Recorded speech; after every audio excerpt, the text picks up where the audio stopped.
Good morning. This is a public premium video forecast discussion for Thursday, March 23rd, 2023. Just a couple of notes before we begin. Of course, I'm your meteorologist, Stephen DiMartino, and if you're interested in more premium content, check out the link above. But I also want to let you know I'm having a little bit of a family thing going on this weekend. So, with that, it's a happy thing. Don't worry, nothing bad. But I will not be having any videos on Friday, tomorrow, and Monday. But I will be back on Tuesday, and we'll be back to doing the live chat next Wednesday. So everything goes back to normal. And also we'll be working on a couple of other little things that we are working on in the background. So interesting times going on right now. So definitely, so all good. Everything's good. Everything is going to be all right. But what's not all right is the rain that is invading the region this morning. The good news is that everyone is above freezing. Temperatures are in the lower to mid 40s in the far northern interior with the rapidly shrinking snowpack. Upper 40s to lower 50s over the rest of the suburbs. Now, along the coast, we have some fog here. So around Long Island, you're in the mid 40s with visibility at times below a mile. So definitely be careful there. And we do have some showers, capable of some brief heavy downpours. A little bit of thunder, too. I'll show you what I mean in just a moment. And the temperatures down in southern New Jersey are in the upper 40s to lower 50s, with winds from the southwest around 5 to 10 miles per hour. These winds will increase from the southwest as we move on through the day, as warmer air tries to surge northward. And why is that happening? Well, we have this stationary front here. We have this warm front here. So you have like basically 4 different air masses here, which is pretty interesting. You have your maritime air mass, maritime polar, maritime modified, tropical, polar, and way off to the northwest, a stronger polar air mass, a little bit drier air. So we have a variety of air masses all clashing over the northern tier and over the northern mid-Atlantic. Very similar, very much a characteristic of more of a El Nino-like pattern. Now, look, don't get excited just yet. We're not in full El Nino yet.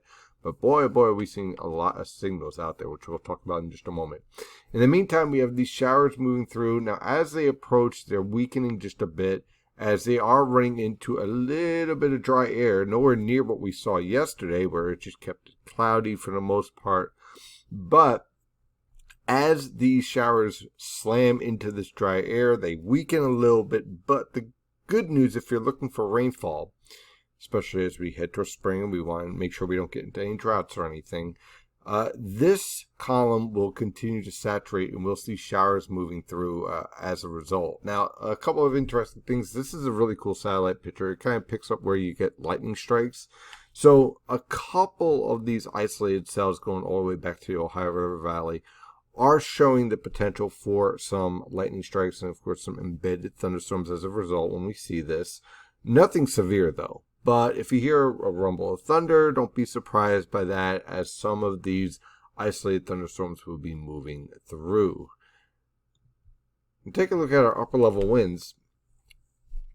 Very active pattern. Now, there's still a lot of different signals here going on, as we're in a transition period. So we have a little bit of a La Nina signal with our ridge.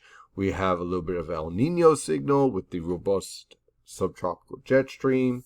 We have the polar jet stream lifting northward because our polar vortex, which, let's see if I can find the, yeah, here we are. Take a look at this. It's basically shrinking and collapsing. What's happening here is that as our stratosphere cools and the temperatures, in fact, here you could take a look. Here's the temperatures falling here, and here's a animation at 10 millibars. So you can see there's our stratospheric warming, and now we're cooling. The sun's blowing up all the ozone, eating up all the ozone, the solar rays, and that's causing cooling going on in the stratosphere, and you're seeing this evolution taking shape here as we start to move towards spring. And so as a result, it's kind of like a rite of passage into spring. Our polar vortex basically shrinks and collapses and falls apart. Now, this is different from stratospheric warming, where you basically have this warm air punching the circulation and causing it to bounce all over the place and collapse and just break apart. This is more like a slow death, dying by a million cuts, because the atmosphere is becoming uniform in the stratosphere because of the widespread steady solar influence, because the Earth is tilting more towards the sun in the northern hemisphere during the spring. You lose the ability to have that circulation, so it doesn't break up and collapse. It just kind of winds down. And so that's what's happening here. So that causes the polar jet stream to contract and lift northward, which is normal for spring and for summer. But as that is happening, we're also seeing La Nina dying. La Nina is dead. And now we're starting to move towards El Nino. And so what you get here is this change in what we call the SOI. I personally use the SOI as kind of like a bellwether in terms of the atmospheric influence. Okay, we take a look at the sea surface temperatures as a signal to say, hey, look, El Nino is coming. Hey, look, La Nina is coming. And we look at these signals. But when I look at the SOI, especially the monthly and the seasonal, it's 30-day, 90-day averages, that gives me an idea of where the pattern as a whole is going. And then when I look at the daily values, that tells me what the immediate impacts are. So we have these positive numbers, so it's more La Nina-like in terms of the influences, which matches up nicely with the MJO, if I can find it right here. Okay, so we're moving into phase 2 and heading towards phase 3, and so naturally we get our influences from the SOI. As a result, heading towards a positive phase. But we just had a whole bunch of long period, one of the longest periods we've seen in a while, of negative influences when we're in phase 8 and 1, moving into 2. Now what we have here is a neutral influence. It's kind of like there's a lot of muted signals going on. So as a result, you get a lot of volatility in terms of the evolution of our pattern, because we're starting to see changes going on with El Nino, who's starting to take hold. And you can see pretty strong support from the model guidance here. It's like definitely heading towards El Nino. Question about as far as how strong and the orientation, it's too early yet to go into that. But certainly a lot of changes are on the way. So why am I telling you all this? Because it gives you a good idea of what we are dealing with in terms of our jet stream influence. Okay, so this is an active jet stream. This supports a evolution where we get a lot of short waves marching through the region, and also it tends to lead to a little bit of model mischief. And I think you know where I'm heading towards, so we'll touch on it in a second. But for the next 90 hours at least, you got the subtropical jet stream enhancing the 850 millibar jet streak here. So what you have here are waves of showers capable of heavy downpours, but it's not a widespread rainfall event. It's kind of waves of showers, then a break. Waves of showers, then a break. And it's literally the whole pattern from today all the way on through Saturday. And so the combination of all that will lead to possibly a half an inch to an inch and a half of rain over the region, but it won't feel like it because it's going to be long durations of no rain at all for your location. It's just going to be a heavy downpour and then it's out, and not a washout for the entire day.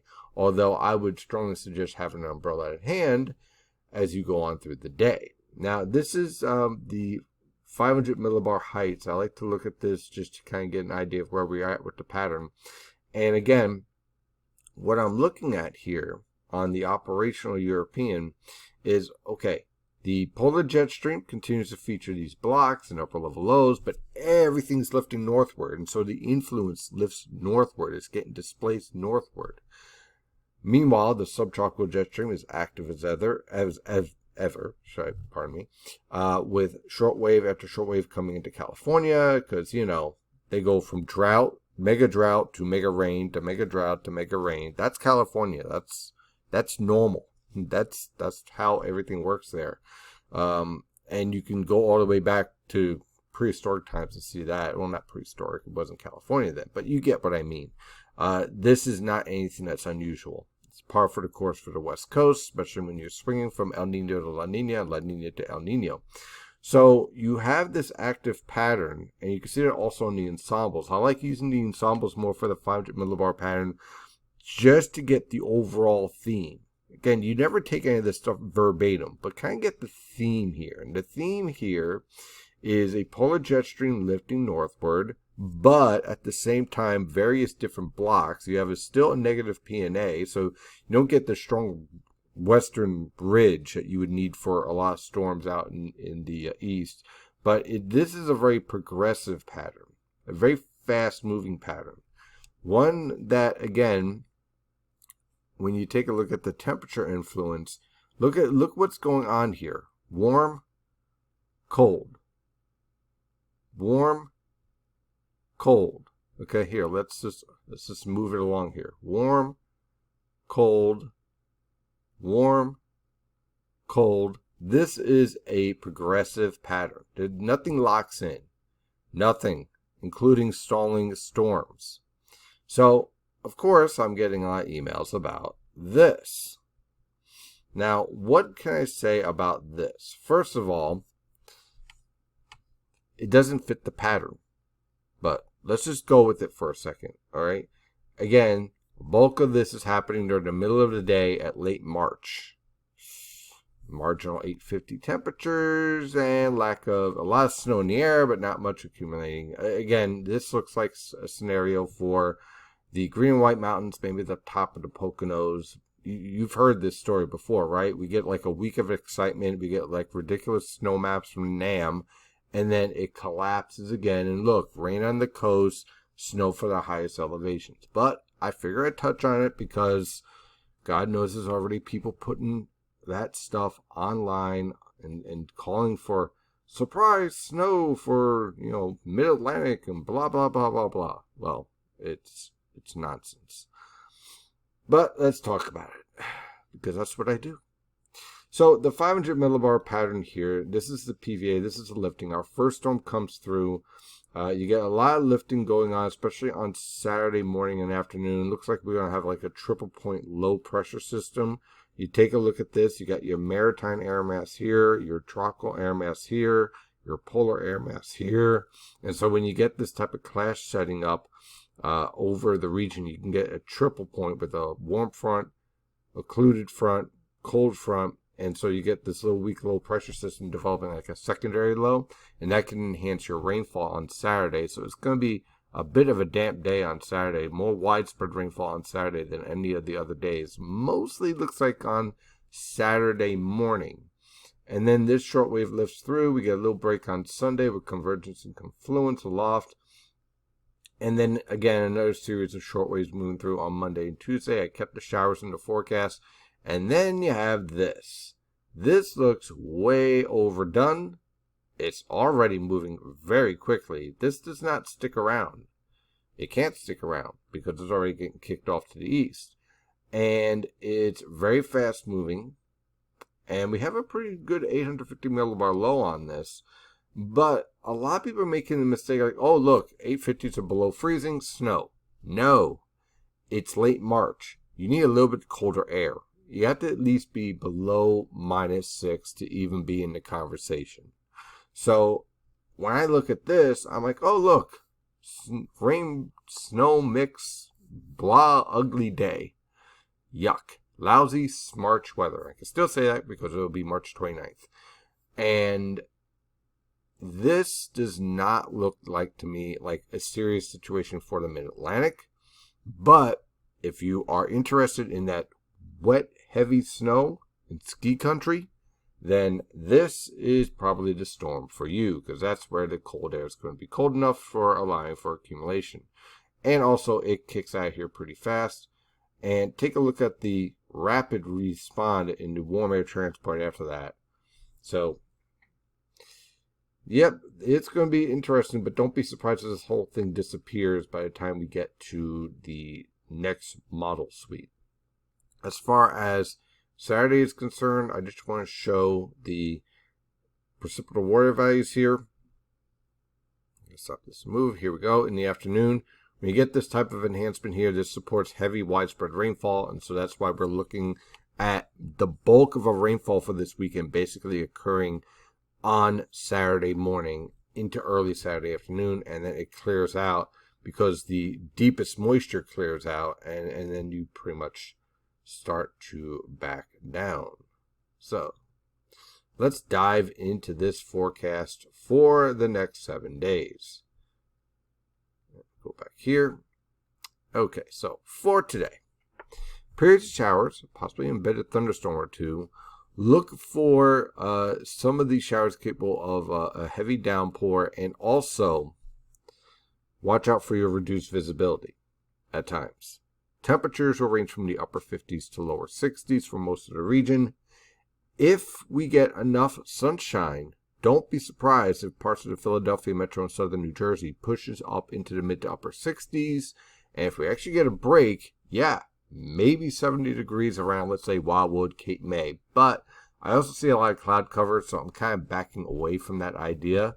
But we'll see how that works out. For tonight into tomorrow, showers continue to linger. Our frontal boundary stalls out, but all your deep moisture gets pushed to the south. So by tomorrow morning, it's still cloudy, but the showers are more isolated. Look for low temperatures over the far northern interior in the lower to mid 30s, upper 30s to lower 40s along the coast. That high pressure system will support dry conditions for locations like the Poconos and Catskills, and enough clearing to allow your temperatures to fall. In the afternoon, the frontal boundary starts to inch northward, and that's going to lead to variable cloud cover against widely scattered isolated showers. Friday's going to be your driest day out of this time period through Saturday, with temperatures rebounding into the mid to upper 40s over the northern interior, lower to mid 50s along the coast. On Saturday, this is where our warm front lifts through with that triple point and just a nasty period of weather with a stiff easterly wind around 10 to 20 miles per hour, periods of showers, heavy at times. There's even the possibility for a little bit of snow and sleet mixing in the highest elevations in the Poconos, but again, no accumulation, but just watch out for a few slick roadways in the highest peaks. Temperatures on Saturday will range from the upper 30s to lower 40s over the northern interior, mid to upper 40s along the coast. And again, some periods of rain heavy at times. With this, it's just going to be a raw, wet day. Now on Sunday, all of that clears out. It's the driest day of the weekend because it's Sunday and it's going to be sunny, with temperatures ranging from the mid to upper 30s for lows and high temperatures ranging from the lower to mid 50s over the northern interior, upper 50s to lower 60s along the coast. Very pleasant day on Sunday. Now on Monday, we start to see another shortwave approaching. Monday morning will feature scattered cloud cover, but Monday afternoon, I'm keeping the threat for isolated showers in place because you have this weak wave of low pressure. Previous model guidance and ensemble guidance has a little bit more showers than this. It looks dry, but don't be surprised we get some widely scattered showers out of this on Monday, but not a washout. Look for low temperatures to range from the upper 20s to lower 30s over the northern interior, mid to upper 30s along the coast. High temperatures will range from the lower to mid 50s along the coast, mid to upper 50s over the interior, and upper 50s to lower 60s in the Delaware River Valley. On Tuesday, again, scattered cloud cover with a few isolated to widely scattered showers. Look for low temperatures to range from the upper 30s to lower 40s for lows, and high temperatures to range from the mid to upper 40s. On Wednesday, that area of low pressure approaches. Again, we talked about this. This is a little bit questionable. Let's go with rain for most of the region. Wintry mix of snow, sleet, glop for the highest elevations. I think this is a highly elevation dependent storm here, and most likely this is way overdone as well. Temperatures on Wednesday will range from the upper 20s to lower 30s over the northern interior, mid to upper 30s along the coast.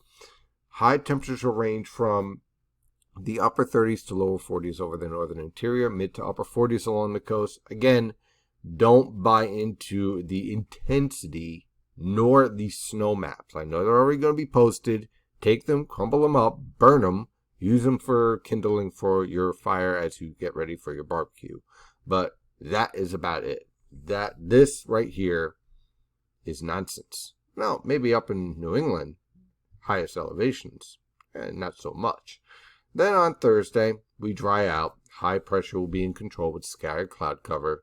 A bit chilly because that high pressure system is a polar high pressure system with low temperatures in the upper teens to lower 20s over the northern interior, mid to upper 20s in your suburbs, upper 20s to lower 30s on the coast, and high temperatures in the lower to mid 40s over the northern interior, upper 40s to lower 50s along the coast, with rapid warming thereafter. That is your forecast discussion for today. Have a wonderful day and a great weekend. And as always, stay safe out there.